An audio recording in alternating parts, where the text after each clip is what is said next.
क्या आज स्टार्ट करने वाले हैं क्लास 12 के हिस्ट्री के चैप्टर नंबर 3 के बारे में। तो इसके चैप्टर का नाम क्या है? Kinship, caste and class.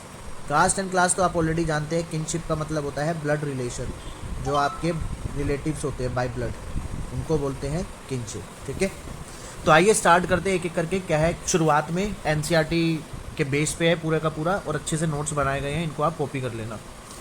तो सबसे पहले बात करते हैं क्रिटिकल एडिशन ऑफ महाभारत। तो पहला टॉपिक जो है इसके अंदर महाभारत के बारे में। देखो क्या करा, कई सारे स्कॉलर लोगों ने ना मिलके एक प्रोजेक्ट चालू किया। ठीक है, और ये कब की बात है? 1919 की बात है। तो उन सभी बड़े बड़े जो स्कॉलरशिप थे, पढ़े लिखे लोग थे, उन्होंने सोचा कि एक प्रोजेक्ट चालू करते हैं। और इस प्रोजेक्ट का मेन हेड जो थे वो वीएस सुखांकर थे। इन्होंने क्या करा, इन्होंने एक महाभारत का एडिशन बनाने का प्रोजेक्ट चालू करा। ठीक है, अब इससे पहले क्या था, कई सारे वर्जन जो है महाभारत के बने हुए थे अलग अलग भाषाओं में। कोई तमिल भाषा में था, कोई संस्कृत भाषा में था, कोई पाली भाषा में थी, कोई प्राकृत भाषा में थी। तो सबके अलग अलग वर्जन थे, सब में अलग अलग थ्योरीज थी, सब में अलग अलग किस्से थे। ठीक है, बट लेकिन इन्होंने सिर्फ वही पार्ट जो है अपने एडिशन में डाला जो सभी वर्जन के अंदर कॉमन था। मतलब वो किताब में वही वही वाली चीज़ें लिखी जो सभी किताबों के अंदर कॉमन थी, जो सभी वर्जन के अंदर कॉमन थी। ठीक है, इतनी बात समझ में आई। और इन्होंने फाइनली कंप्लीट करा। और कितने पेजेस बनाए इस महाभारत के? 13,000 पेजेस बने। और इसे करने में पूरा 47 ईयर्स जो है उनको लग गए। फिर आगे क्या कह रहा है, जो हमारी अंडरस्टैंडिंग है इन सब चीज़ों को लेकर, वो हमारी मेनली कहाँ से आई है? उन किताबों से जो संस्कृत भाषा में ब्राह्मणों द्वारा लिखी गई है। यहाँ पर ये लाइन ये बता रही है कि जो भी भाई हमने महाभारत के बारे में समझा, जाना, वो मेनली हमने कहाँ से सोचा है? वो हमने उन किताबों से सोचा है जो संस्कृत भाषा में लिखी गई थी ब्राह्मणों द्वारा। क्योंकि देखो, अब इनको किसी ना किसी चीज़ पर तो बिलीव करना पड़ेगा। अदरवाइज हर चीज़ को अगर ऐसे शक से देखोगे कि वास्तविक में ये हुई थी या नहीं हुई थी, तो ऐसे में ये एडिशन बन ही नहीं पाता, ये महाभारत की किताब बन ही नहीं पाती। इसलिए इन्होंने अपना ट्रस्ट किसके ऊपर दिखाया? संस्कृत भाषा के ऊपर, जो ब्राह्मणों द्वारा लिखी गई थी। ठीक है, इसी को क्या करा आगे इन्होंने, देखते हैं। took this text as at face value, believing everything that was laid down is actually practice। इन्होंने माना कि जो भी इन संस्कृत की किताबों में लिखा गया है ब्राह्मणों द्वारा, जो भी चीज़ें की गई है, लिखी गई हैं, वो एक्चुअल में उस टाइम पर हुई थी। ठीक है, उन्होंने ये माना है। अगर ऐसा नहीं मानेंगे तो उनके लिए और कठिनाइयाँ हो जाएंगी, और चीज़ें उनके लिए कॉम्प्लेक्स हो जाएंगी, और वो चीज़ समझ नहीं पाएंगे। इसलिए उन्होंने संस्कृत भाषा में लिखी किताबें जो थी महाभारत वगैरह की, उनको उन्होंने मेन अपना एक सबूत कह लो, एक तरीके से मेन जो है सोर्स मान लो, जिसमें से उन्होंने अपना डाटा आगे बनाया है। ठीक है, नेक्स्ट है finding about families. Families were small और लार्ज बोथ टाइप्स। तो जिस तरीके से आज के ज़माने में न्यूक्लियर फैमिली, जॉइंट फैमिली होती है, उसी तरीके से पुराने टाइम पे भी फैमिली दोनों तरीके की हुआ करती थी, स्मॉल भी और लार्ज भी। They share food and resources with each other. आपस में ये लोग क्या करते थे? फूड को शेयरिंग, रिसोर्स की शेयरिंग किया करते थे। और परफॉर्म रिचुअल्स एंड वर्क्स, और जो भी रीति रिवाज, त्योहार, काम वगैरह होते थे, मिलकर शेयर किया करते थे, मिलकर किया करते थे। ठीक है, दे वर रिलेटिव स्किन फोल्क। वो कौन हुआ करते थे? ये सब जो चीज़ें करते थे वो आपस में एक दूसरे के रिलेटिव हुआ करते थे। किन फोल्क मतलब ब्लड रिलेटिव। ठीक है, जैसे चाचा वगैरह हो गए, ये हो गए, वो हो गए, मामा वगैरह, सब ब्लड रिलेटिव होते हैं। कुछ लोग मामा चाचा औरों को ब्लड रिलेटिव में लेते थे, कुछ लोग नहीं लेते थे। ठीक है, तो अलग अलग थी चीज़ें। एक मिनट, ये देखो यहाँ पे वही लाइन आ गई। अब कुछ लोग जो है कजिन्स को ब्लड रिलेशन में मानते थे, और कुछ लोग नहीं मानते थे। ठीक है, कुछ लोग उन्हें दूसरा ब्लड रिलेशन बोल दिया करते थे, क्योंकि चाचा की शादी तो चाची से किसी दूसरे परिवार से हुई होगी, तो दैट्स वाई उनके बच्चे जो हैं वो प्योर हमारे ब्लड रिलेशन में नहीं आएंगे। ठीक है, होप समझ में आ गया होगा। नेक्स्ट चलते हैं, अगले पेज पे आ जाओ। अब नेक्स्ट है आइडियल ऑफ पैट्रिलिनी। पैट्रिलिनी का मतलब होता है पितृवंशक। तो जो भी जो होता है पिता का, वो सब किसको जाता है? बेटे को जाता है। तो मेनली ये बताया गया इसके अंदर। तो देखते हैं, महाभारत एक ऐसी स्टडी है जिसमें एक लड़ाई हुई है किसके बीच में? दो कजिन्स के बीच में। ठीक है, किस चीज़ को लेकर? जमीन, सत्ता वगैरह को लेकर। ये दो कजिन कौन कौन थे? कौरव और पांडव। और इनके जो एंसेस्टर थे, पूर्वज थे, वो कॉमन थे। ठीक है, रिजल्ट क्या आया? पांडव जीत गए और पैट्रिलिनियन सक्सेशन वाज प्रोक्लेम। और इससे पहले उनके पिता जो है वो बने थे, तो उसके बाद जो है उनको ही राजा बनाया गया। पैट्रिलिनियन मतलब पिता के बाद पुत्र ही राजगद्दी वगैरह प्रॉपर्टी सब संभालेगा। ठीक है, अंडर पैट्रिलिनी क्या हुआ करता था? पैट्रिलिनी के अंदर सन जो है, बेटा जो है, वो सभी रिसोर्सेज पर अपना हक जमा सकता था उसके पिता की मृत्यु के बाद।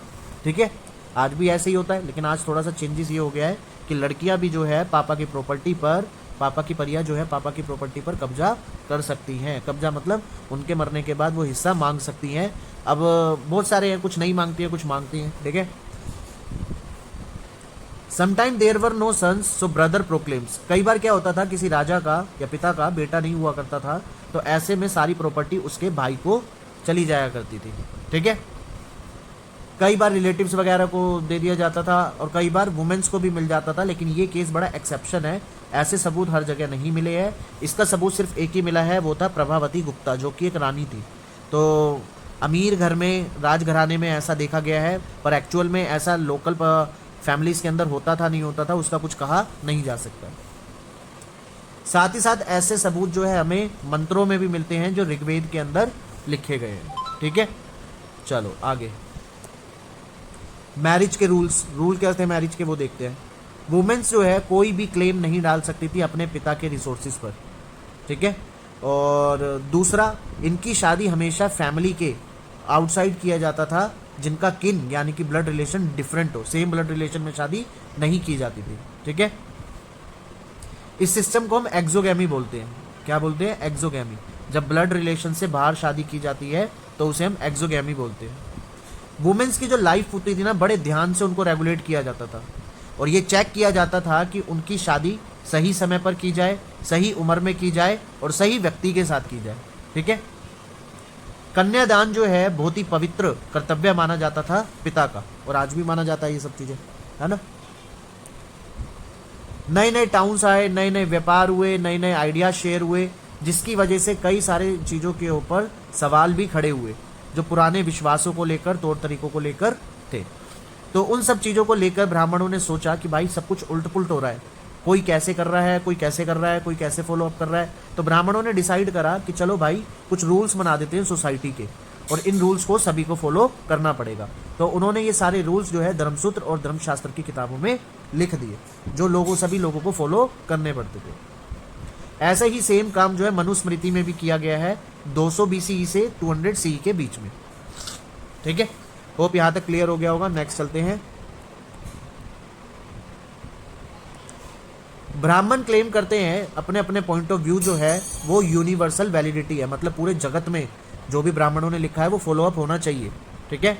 और सभी लोगों को वो सारी बातें फॉलो करनी पड़ेगी जो ब्राह्मणों ने इन किताबों में धर्मसूत्र और शास्त्र के अंदर लिखी है। धर्मसूत्र और शास्त्र के अंदर 8 टाइप्स की मैरिज जो है बताई गई है ब्राह्मणों द्वारा। पहली 4 को तो अच्छा तरीका माना जाता है और बाकी की 4 को ब्राह्मणों ने फॉलो करने के लिए मना किया है, लेकिन कई सारे लोग जो है बाकी की 4 वालियों को भी फॉलो करते हैं। तो ये लोग जो है नॉन ब्राह्मणिकल फॉलोअर्स कहलाते हैं, जो ब्राह्मण के किसी भी चीज़ को फॉलो नहीं करते। इनके अपने खुद के रूल्स, खुद के रीति रिवाज, खुद के रूल्स ऑफ कंडक्ट होते हैं, तो वो अपने हिसाब से रहते हैं, खाते हैं, पीते हैं, शादी करते हैं, ठीक है। गोत्र ऑफ वुमेन, हर एक गोत्र जो है एक वैदिक ऋषि के नाम पर रखा जाता था, ठीक है। मतलब जो गोत्र होते हैं ना वो ऋषियों के नाम के ऊपर होते थे पहले टाइम पे। जो सेम गोत्र का होता है वो आपस में एक दूसरे के ही पूर्वज माने जाते हैं, रिलेशन में माने जाते हैं। उस समय 2 रूल्स जो है गोत्र से जुड़े हुए थे, वो क्या क्या थे? पहला, वुमेन्स जो है शादी के बाद अपने पिता का गोत्र छोड़ दिया करती थी और अपने पति का हस्बैंड का गोत्र जो है अपने नाम के आगे लगाया करती थी। ऐसा सिस्टम आज भी है, अपना सरनेम छोड़कर जो है पति का सरनेम लगा लिया करती हैं। सेम गोत्र के अंदर शादी नहीं हो सकती थी, ऐसा माना जाता है कि सेम गोत्र वाले क्या होते हैं, आपस में भाई बहन होते हैं, तो इसलिए सेम गोत्र के अंदर शादी नहीं की जाती थी, आज भी नहीं की जाती है, ठीक है। लेकिन कुछ सातवाहन राजा थे जो पॉलीगनेस थे, इसका मतलब है उनकी कई सारी वाइफ हुआ करती थी। तो इसमें एक मतलब क्या हुआ इस बात का वो समझते हैं कि क्यों जो सातवाहन राजाओं ने कई सारी औरतों के साथ शादी करी थी ना, तो उनमें से कुछ औरतों का जो नाम था वो गोत्र थे, जैसे गौतम, वशिष्ठ, ये सब गोत्र थे और ये इनके फादर के गोत्र थे। तो कहने का मतलब हुआ इन वुमेन्स ने शादी के बाद भी अपने पिता का गोत्र नहीं छोड़ा, लेकिन ब्राह्मणों का कहना था कि भाई शादी के बाद अपने पिता का गोत्र छोड़कर अपने पति का गोत्र अपनाना पड़ता है। तो यहाँ पर कुछ केसेस ऐसे हैं जहाँ पर ऐसा माना गया है कि ब्राह्मणों के रूल्स सभी लोग फॉलो नहीं किया करते थे, ठीक है। कुछ वुमेन्स जो है सेम गोत्र की भी थी, जो राजा का गोत्र था वही सेम रानी का भी गोत्र था, और ऊपर ब्राह्मणों ने क्या कहा, सेम गोत्र के अंदर शादी नहीं की जानी चाहिए, है ना। तो इसका मतलब है कई सारे ऐसे लोग भी थे जो ब्राह्मणों को फॉलो नहीं करते थे, ठीक है। कुछ मैरिजेस जो है सेम किनशिप में, ब्लड रिलेशन में भी कर लेते थे, जैसे चाचा ताऊ वगैरह इन सब की आपस में शादी कर लिया करते थे। तो ऐसा नॉर्मल होता था, मतलब नॉर्मल नहीं होता था, लेकिन कुछ जो थे जो नॉन ब्राह्मणिकल फॉलोअर्स थे वो इन तरीके के रिलेशंस भी रखा करते थे। नेक्स्ट टॉपिक है, क्या मदर्स इंपॉर्टेंट हुआ करती थी उस टाइम पर? तो चलो इसके बारे में पढ़ते हैं क्या कह रहा है। देखो हाँ, उस टाइम पर हुआ करती थी काफ़ी इंपॉर्टेंट, क्योंकि कई सारे राजा जो वगैरह हुआ करते थे ना, वो सब अपनी माओ के नाम से जाना जाते थे। तो इसलिए हो सकता है कि उस टाइम पे माँ की इंपॉर्टेंस काफ़ी हुआ करती थी, ठीक है। जैसे कई सारी जगहों पर जो है कुंती पुत्र, महाभारत के अंदर एक कर्ण नाम का योद्धा था, तो वो अपनी माता के नाम से जाना जाता था, कुंती पुत्र, है ना। इस तरीके से पता लगता है ये क्या करते हैं, अपनी माँ का नाम यूज़ किया करते थे, इतने बड़े बड़े वगैरह हुआ करते थे। तो माँ काफ़ी इंपॉर्टेंट हुआ करती थी उस टाइम पर भी, ये हमें पता लगा सकते हैं, मतलब अंदाज़ा लगा सकते हैं। चलो अब सोशल डिफरेंस, समाज में क्या डिफरेंस था उसके बारे में बात करते हैं। धर्मसूत्र और धर्मशास्त्र के अंदर रूल्स लिखे गए थे, और वो रूल जो है 4 वर्णों के लिए बांटे गए थे, ठीक है। पहले नंबर पे आते हैं ब्राह्मण। ब्राह्मण लोग क्या करा करते हैं, वेद को पढ़ते हैं, सैक्रिफाइसेस, बलिदान वगैरह, यज्ञ वगैरह, ये सब चीज़ें किया करते थे। दूसरे नंबर पे आते हैं क्षत्रिय। ये युद्ध लड़ना, शासन करना, न्याय करना, बलिदान करवाना, गिफ्ट वगैरह बांटना, ये सारे काम कौन किया करते थे, क्षत्रिय करते थे। तीसरे नंबर पे आते हैं वैश्य, ये व्यापारी वगैरह बिजनेस वगैरह किया करते थे। और चौथे नंबर पे तो आपके आ जाते हैं भैया शूद्र।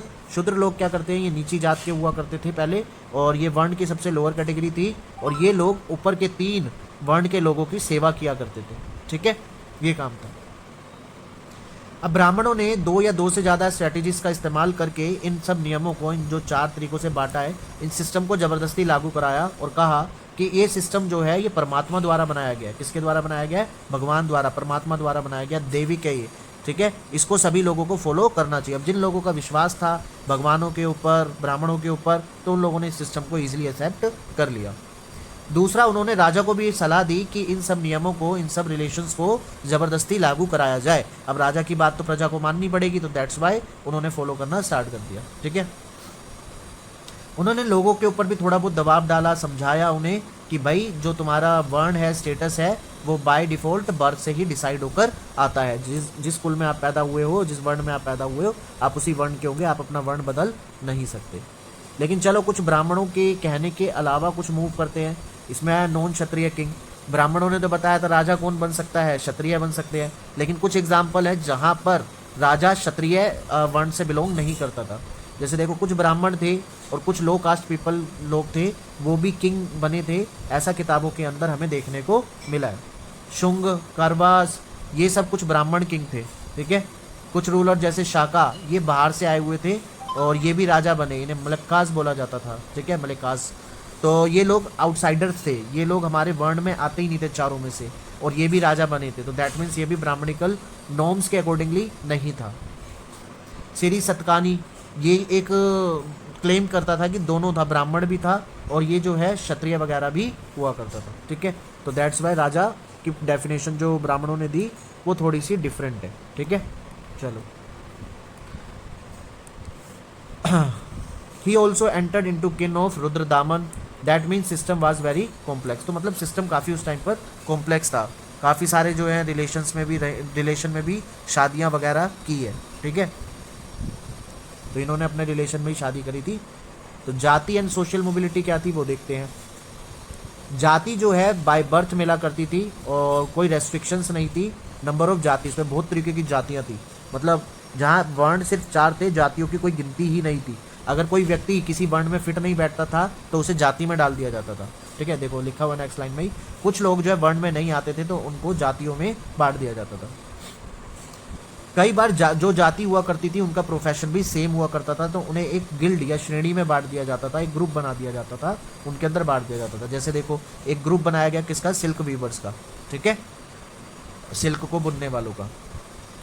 कई बार जरूरी नहीं है कि कई बार सेम वर्ण के लोग सेम जाति के लोग जो है डिफरेंट डिफरेंट प्रोफेशन में भी एंगेज हुआ करते थे। जैसे आज के टाइम पर भी है, कोई सुनार जाति का है, कोई कुमार जाति का, तो जरूरी थोड़ी ना है कि वो अपना ही प्रोफेशन संभाले, जॉब भी कर सकता है, कोई दूसरा बिजनेस भी कर सकता है। तो ऐसी कोई रेस्ट्रिक्शंस पहले भी देखने को ज़्यादा नहीं मिली है। ठीक है, अब 4 वर्णों से आगे कुछ ग्रुप्स थे जो इन ब्राह्मण वर्ण के अंदर बिल्कुल फिट नहीं बैठते थे। ठीक है, इन्हें थोड़ा समाज से अलग माना जाता था, अनसिविलाइज लोग माना जाता था, इन्हें एनिमल्स जैसा माना जाता था, जैसे जंगलों में रहने वाले लोग हो गए, इन्हें निषाद बोला जाता था।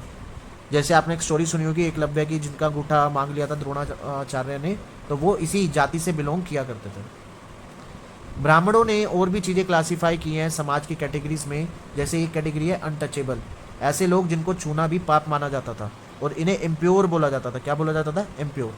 और इनके अलावा दूसरे लोगों को प्योर माना जाता था। ठीक है, अशुद्ध माना जाता था।